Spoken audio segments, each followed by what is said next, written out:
Mustafa Barghouti, member of the Palestinian National Council, General Secretary, Palestinian National Initiative, now joins us from Ramallah. Appreciate your joining us, sir. This massive counterattack that Israel has launched in Hamas, how do you see the situation now in Gaza at the moment? Do you see this as some Gazans are calling it war crimes?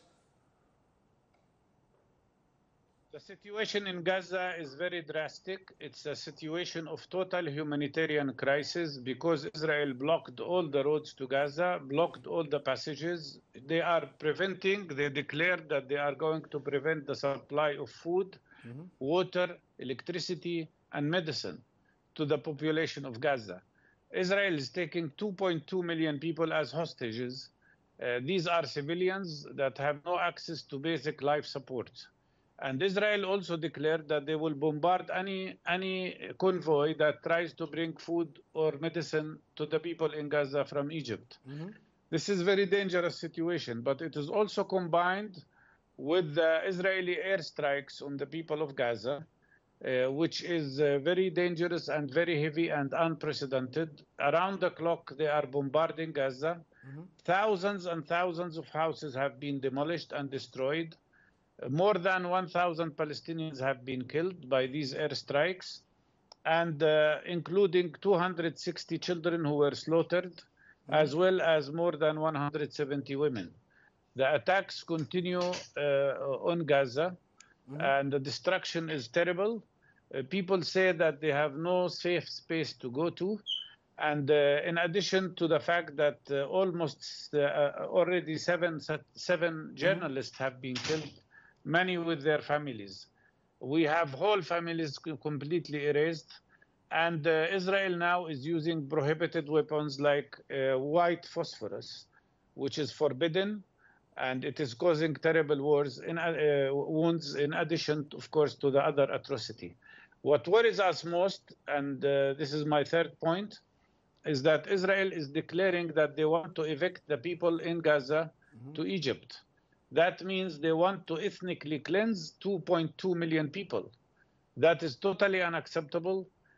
What Israel is doing there, encouraged by many Western governments, is practically violating not only international law, but also committing very serious crimes against the people of Gaza.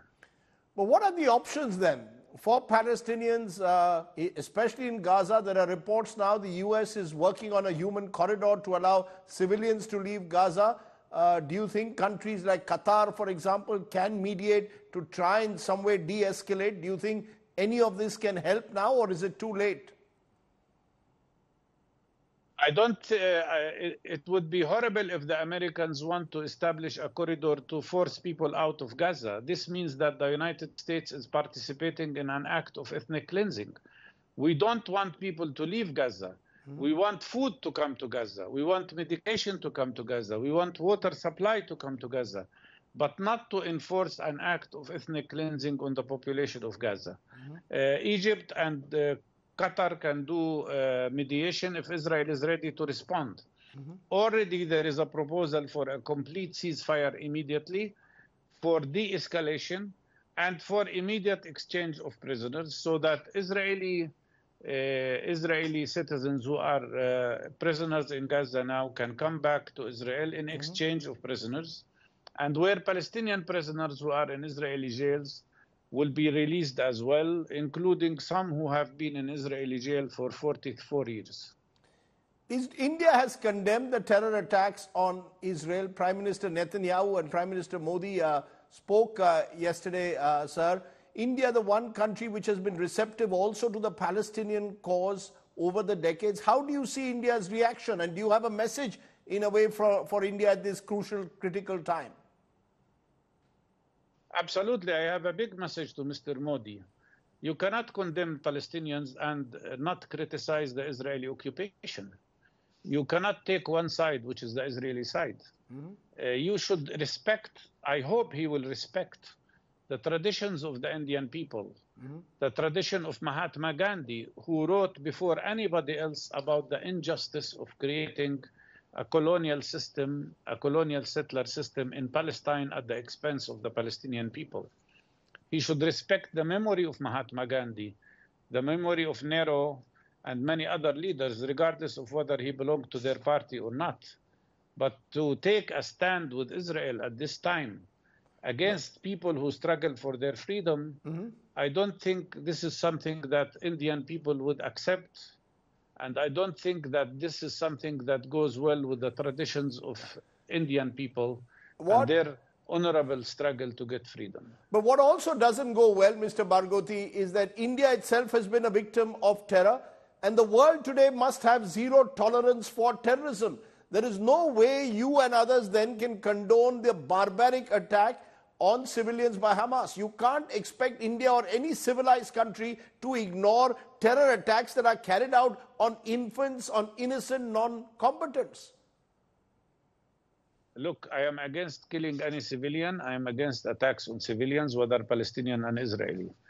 But you cannot only condemn Palestinians and call them terrorists, and at the same time not condemn the Israeli settler terrorists who are attacking Palestinians at this moment while we speak in the West Bank, not in Gaza. Already 25 Palestinians have been killed by the Israeli settlers and Israeli army during the last 3 days in the West Bank. Before the things erupted in Gaza, 248 Palestinians were killed in West Bank by Israeli settlers and Israeli army, including 40 children. Nobody apologized about that. So taking a stand to dehumanize Palestinians as Americans are doing and as Israelis are doing is unacceptable. And it does not fit well. We are against terror anywhere. But Palestinian struggle for freedom is not terror. You know, the fact is violence, begetting more violence is dangerous. So what is the way forward? If we accept that there is no space for violence, what is the way forward, Mr. Barghouti, according to you now? The way forward is one of two possibilities. One possibility that I support totally, and I think most Palestinians do, is to immediately end this fight, immediately have ceasefire, start a process of de-escalation, initiate an exchange of prisoners so those Israelis who are imprisoned now can come home safe and Palestinian prisoners can be released. And then initiate a true peace process that leads to ending occupation and ending all these conflicts. Israel has conducted already 5 wars on Gaza. This is the 6th one, during which time Israel killed 5,000 Palestinians. They say now that 1,000 Israelis were killed, or 1,200, and this is like 9/11 in the States. What about the 5,000 Palestinians? I don't think anybody should die. But the way out of this is to accept Palestinians as equal human beings and stop dehumanizing all Palestinians and stop killing all Palestinians, claiming that this is an attack only on Hamas. Let me leave it there, Mr. Barghouti. You've given us your perspective, and I appreciate you joining us there from Ramallah. Let's hope that peace returns sooner rather than later.